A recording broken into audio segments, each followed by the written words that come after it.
little short there maybe, guys.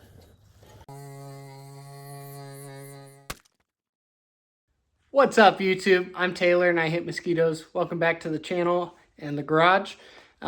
We are here to show you today the Sidehack project that we had said we were going to start way back in Mid-Ohio of last year. I'll drop a link down below to that video where we picked up a frame for a 1960s Triumph TR25W.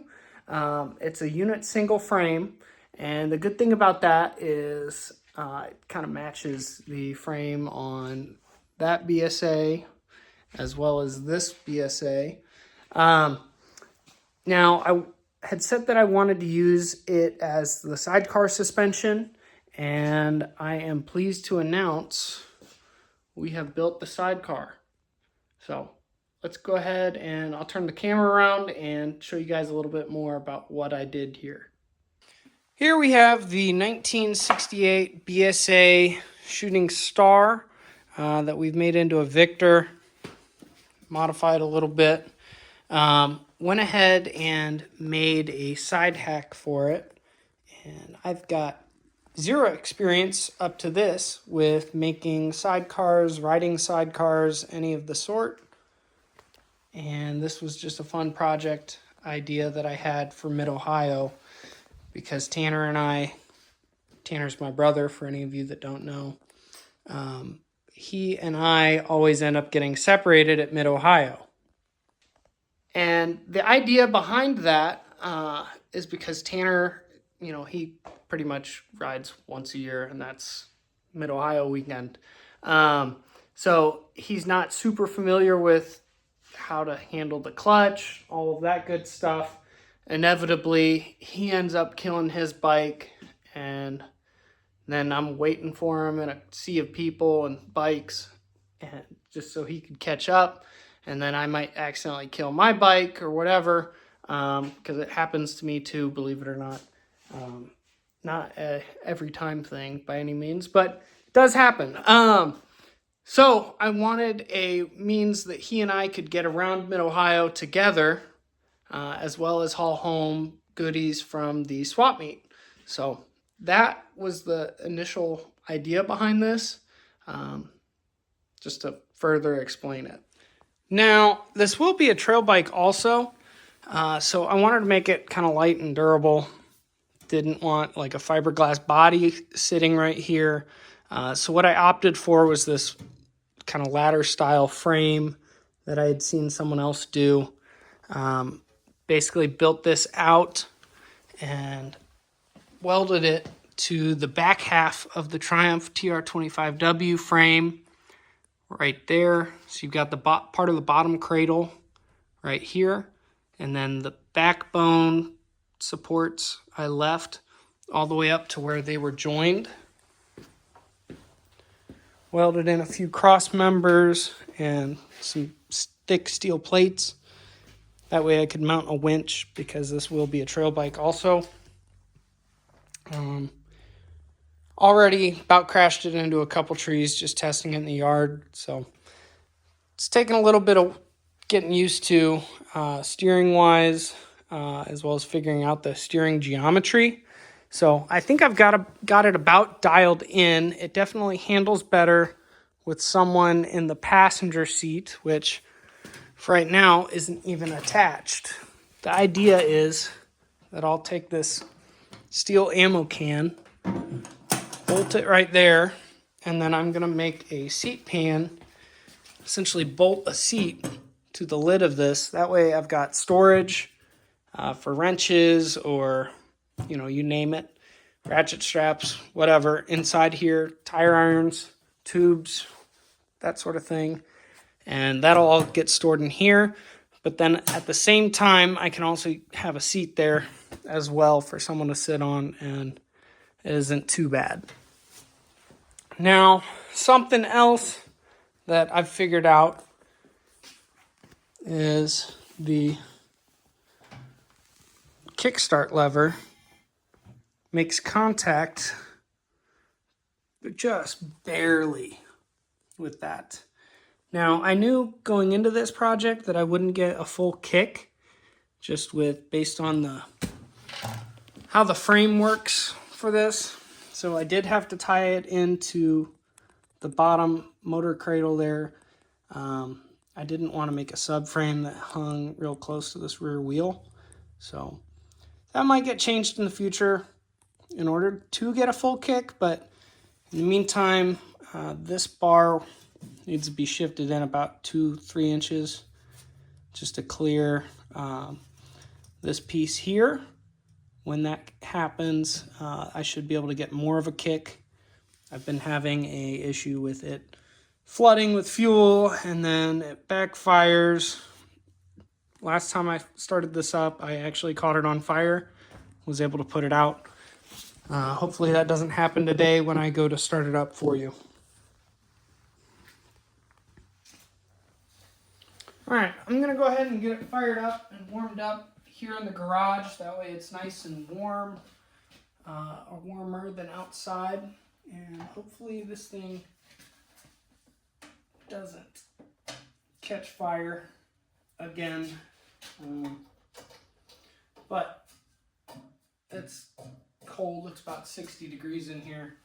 So let's get her fired up, and then I'll take you guys for a quick test ride. So, important thing, gotta choke the carb. Carb's been choked.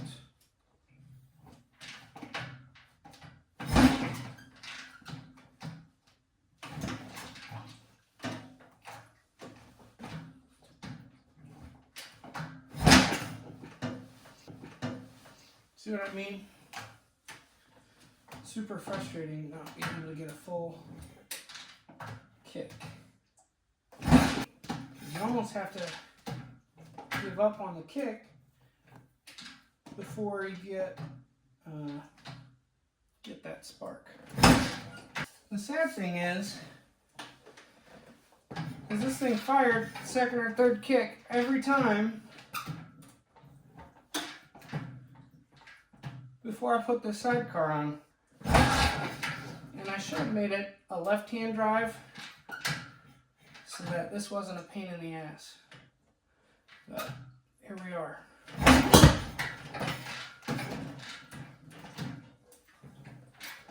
It's gonna start. It's just being stubborn.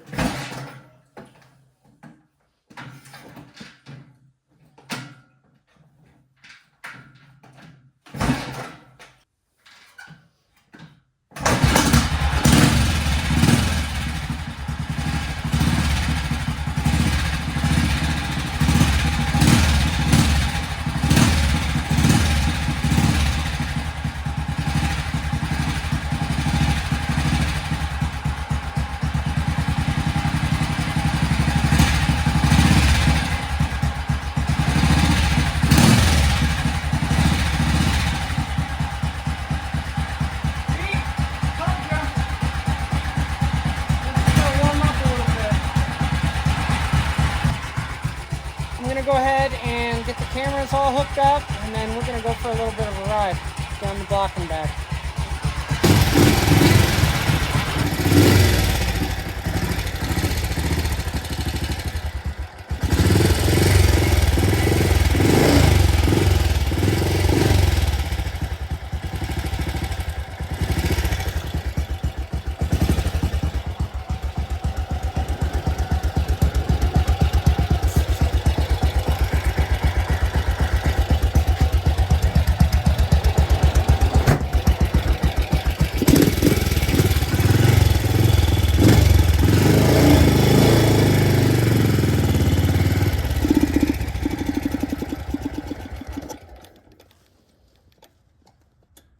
So, I might have an electrical short there maybe, guys.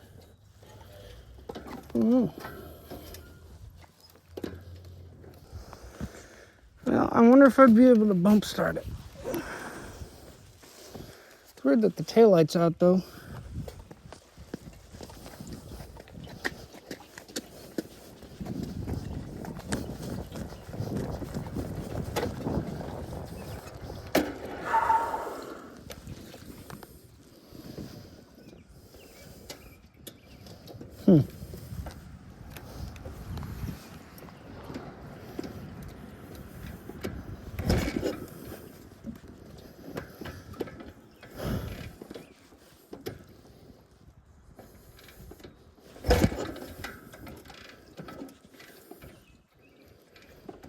Okay, everybody, so I dove into why this wouldn't start. Thought that it might have been bad spark plug, changed spark plugs. That didn't do it.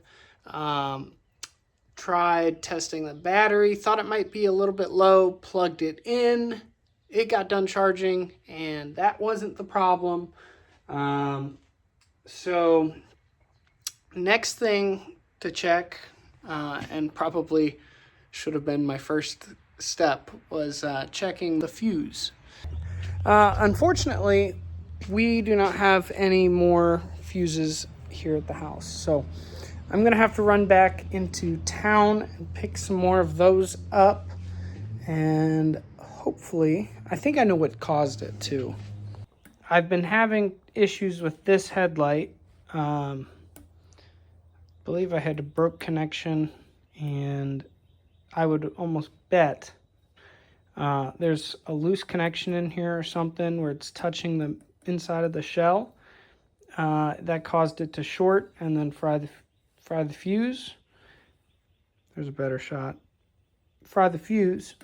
And when I had tried turning it on, because I remembered only one way works, couldn't remember if that was this way or this way. And I pushed it this way. And yeah, broke the fuse. So fixing the high beam is definitely on the list too, but we'll see if we can't get her fired up, use the low beam, and go from there. But all right, be right back. All right, let's try this again, shall we? I was able to get it started. Was just the fuse. So get this thing rolling and take it for a test spin. And now hopefully she runs well enough to do a little video here for you guys. And here goes nothing.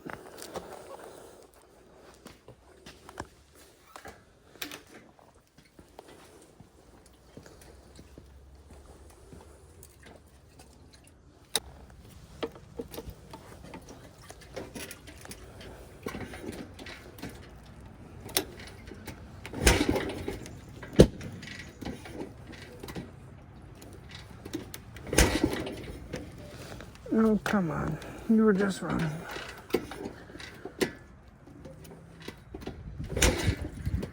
Hard part is finding a flat spot where the thing's not going to roll on you while you're trying to kick.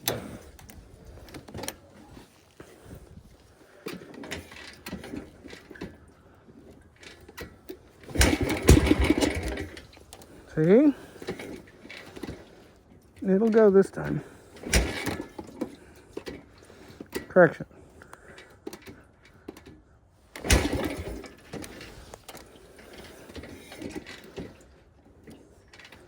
But that's what I'm talking about. It's just a pain to start with this on the side. That's my one regret, is that I would have made it a left-hand sidecar. But being here in the States, you don't want to put your passenger in danger. Ooh! Shots fired.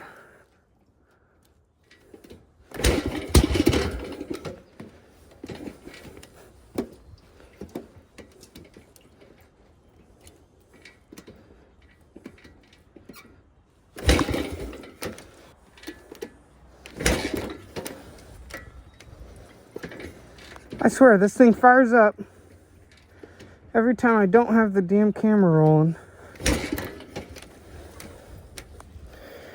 And then it's nothing but issues.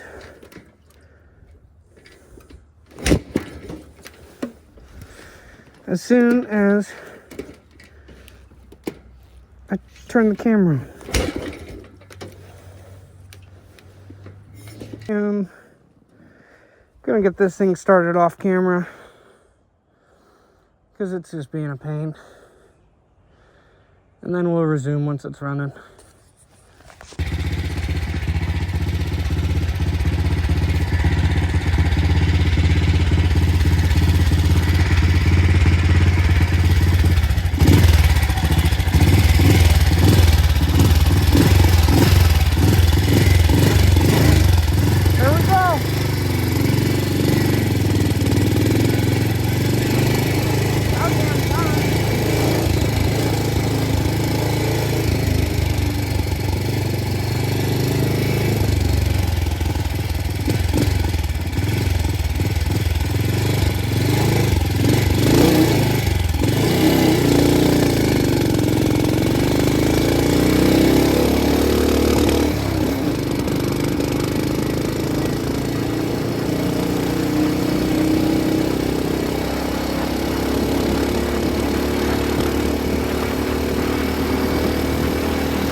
I need to adjust the idle. Yeah. Definitely need to adjust the idle. But there she is.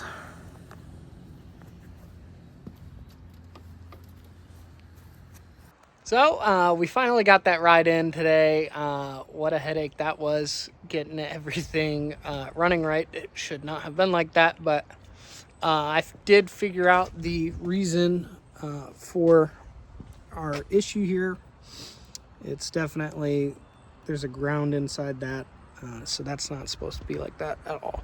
But we'll get that fixed here shortly.